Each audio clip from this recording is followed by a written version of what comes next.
رسول اللہ صلی اللہ علیہ وسلم نے فرمایا جو لوگ نماز فجر سے سورج نکلنے تک اللہ کا ذکر کریں مجھے ان کے ساتھ بیٹھے رہنا زیادہ پسند ہے، کیونکہ نبی صلی اللہ علیہ وسلم کو حکم دیا گیا تھا نا وَاصْبِرْ نَفْسَكَ مَعَ الَّذِينَ يَدْعُونَ رَبَّهُمْ بِالْغَدَاةِ وَالْعَشِيِّ يُرِيدُونَ وَجْهَهُ، آپ ان لوگوں کے ساتھ رہیے، ان کے ساتھ بیٹھیے جو اپنے رب کو صبح شام پکارتے ہیں اور ان سے اپنی نگاہیں نہ پھیریے۔ تو آپ نے فرمایا مجھے ان کے ساتھ بیٹھے رہنا زیادہ پسند ہے بنسبت اس کے کہ میں اولاد اسماعیل سے 4 غلام آزاد کروں۔ ایک وہ نیکی ہے اور ایک ایسے لوگوں کی کمپنی میں بیٹھنا جو اس وقت اللہ کا ذکر کرتے ہیں، اور میں ایسے لوگوں کے ساتھ بیٹھا رہوں جو نماز عصر سے سورج غروب ہونے تک اللہ کا ذکر کرے، یہ زیادہ پسندیدہ ہے اس سے کہ 4 غلام آزاد کروں۔ تو نماز عصر کے بعد کا وقت بھی صرف جمعے کا دن نہیں، کیونکہ ہم عام طور پر جمعے کے دن پھر بھی تھوڑا سا بہتر کر لیتے ہیں، لیکن عام دنوں میں ہم اس وقت کو دھیان نہیں کرتے۔ ٹھیک ہے، اگر اس وقت میں آپ کے کچھ مخصوص کام ہے گھر کے یا واک کا وقت ہے یا کوئی بھی، تو اس وقت کی برکت کی وجہ سے کہ یہ ذکر کا خاص وقت ہے۔ اور آپ نے یہ بھی دیکھا ہوگا کہ پرندے بھی صبح کے وقت سورج نکلنے تک چہچہا رہے ہوتے ہیں، اور پھر اس کے بعد جب چڑیا اپنے گھونسلوں کو جاتی ہیں اور جو ہی سورج غروب ہو جاتا ہے تو خاموشی سے سونے لگتی ہیں۔ تو یہ اوقات بھی یعنی ایک نیچرل تسبیح کے اوقات ہیں، اور ابھی آگے بھی وہ ذکر آئے گا، تسبیح آئے گی جو آپ نے حضرت جویریہ رضی اللہ تعالیٰ عنہا کو سکھائی تھی، وہ بھی انہی اوقات میں پڑھنے کی تسبیح ہے۔ اور صبح کے وقت ذکر کرنے سے شیطان کی گرہیں کھل جاتی ہیں انسان سے۔ جب انسان صبح کے وقت اٹھتا ہے اور پھر وضو کرتا ہے، نماز پڑھ لیتا ہے، ذکر کر لیتا ہے، تو حشاش بشاش خوش مزاج ہوتا ہے، ورنہ سستی ہوتی ہے اس کو۔ پھر اسی طرح یہ ہے، رسول اللہ صلی اللہ علیہ وسلم نے فرمایا بنی آدم کے ہر انسان کو 360 جوڑوں پر پیدا کیا گیا ہے، اس کے جسم میں 360 جوڑ لگے ہوئے ہیں۔ پس جو شخص اللہ اکبر، الحمدللہ، لا الہ الا اللہ، سبحان اللہ، استغفر اللہ کہے، لوگوں کے راستے سے پتھر یا کانٹا یا ہڈی ہٹا دے، یا نیکی کا حکم دے یا برائی سے روکے، تو یہ اس کے 360 جوڑوں کے شمار کے برابر ہے۔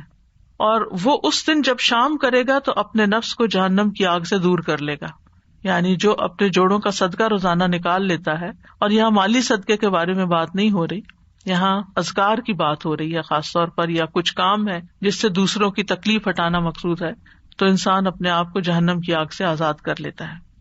ابن عثیمین کہتے ہیں کہ صبح و شام کی اذکار اپنے پڑھنے والوں کے لیے اس قدر وسیع عظیم فوائد اور برکات پر مشتمل ہے کہ ان کا احاطہ نہیں کیا جا سکتا، ان کو بیان نہیں کیا جا سکتا۔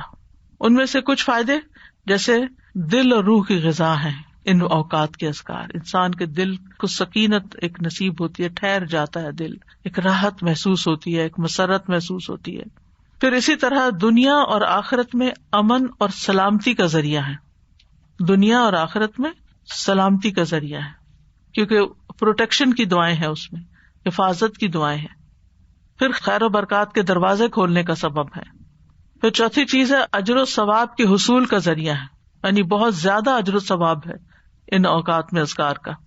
پھر پانچویں چیز ہے شر کے واقع ہونے سے پہلے، یعنی کسی تکلیف کے آنے سے پہلے اور واقع ہونے کے بعد اسے ہٹانے کا ذریعہ ہے۔ ویسے بھی نبی صلی اللہ علیہ وسلم نے فرمایا نا، دعا اس مصیبت میں بھی فائدہ دیتی ہے جو واقع ہو چکی ہے، اور اس میں بھی فائدہ دیتی ہے جو ابھی واقع نہیں ہوئی، جو ابھی مصیبت نہیں آئی۔ اے اللہ کے بندو دعا کو لازم کر لو۔ تو یہ صبح شام کی دعائیں ہی ہیں ایک طرح سے ان میں زیادہ تر۔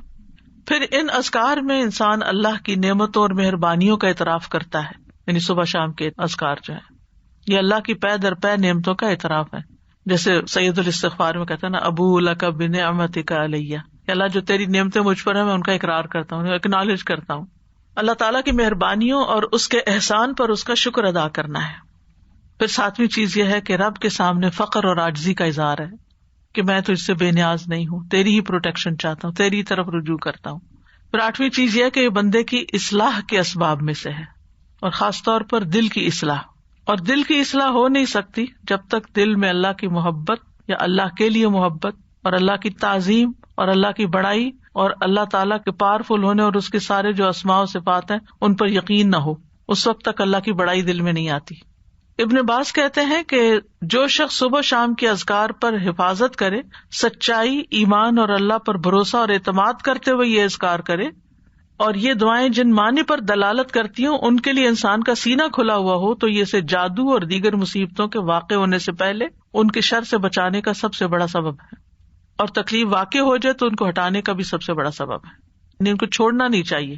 لیکن بعض اوقات کوئی تقدیر نافذ ہونی ہوتی ہے تو انسان بھول ہی جاتا ہے یا سویا ہی رہ جاتا ہے یا کوئی بھی وجہ بن جاتی ہے اور انسان غافل ہو جاتا ہے اور اتنے میں وہ واقع ہو جاتی ہے. ابن قیم کہتے ہیں کہ دعائیں اور تعوذات ہتھیار کی طرح ہیں، ہتھیار ہیں. ہتھیار مارنے والے کی قابلیت اور صلاحیت کے مطابق اثر کرتا ہے، صرف تیز دھار کے ساتھ نہیں.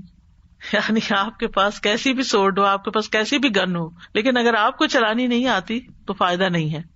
جب ہتھیار کامل ہو اور اس میں عیب نہ ہو اور وہ بازو طاقتور ہو جو ہتھیار چلاتا ہے اور رکاوٹ نہ پائی جاتی ہو تو اس ہتھیار کے ساتھ دشمن کے لیے تاثیر واقع ہوگی اور وہ دشمن کو بھگا دے گا، زخمی کر دے گا.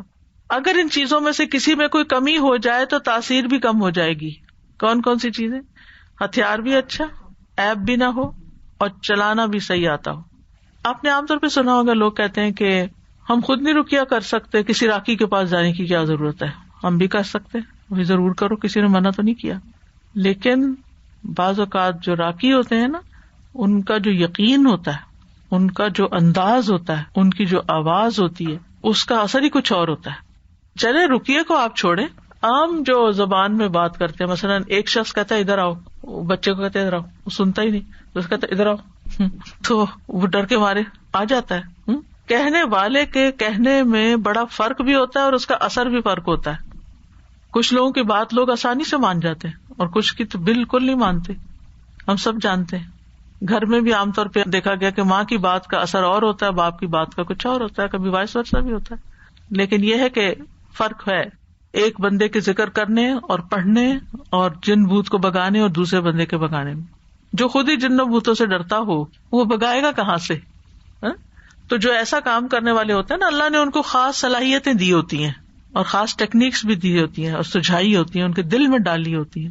بعض اوقات وہ کسی کو نقل نہیں کر رہے ہوتے، وہ جو ان کے دل میں آتا ہے اس کے مطابق وہ بیان کرتے جاتے، پڑھتے جاتے ہیں مریض کے حسب حال، کیونکہ ہر مریض فرق ہوتا ہے، ان کا ایکسپیرینس بھی فرق ہوتا ہے کہ کیا چیز فائدہ دیتی کیا نہیں دیتی.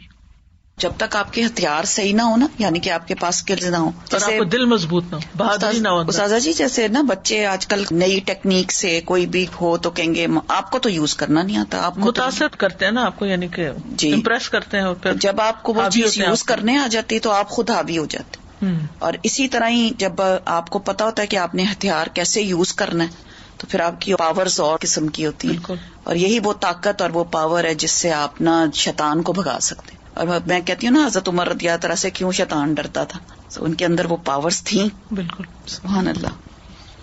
کبھی کبھی ایسا ہوتا ہے نا کہ آپ بالکل گھر میں اکیلے ہوتے ہیں، اندھیرا یا کوئی ایسی چیز ہوتی ہے تو انسان کے دل میں ایک دم خیال آتا ہے کہ یہاں کوئی ایسی چیز نہ ہو، تو آپ یوں کہہ کر اور آنکھیں کھول لیا کریں، اچھا کیا ہے، اگر کوئی ہوگی تو کیا ہوگا.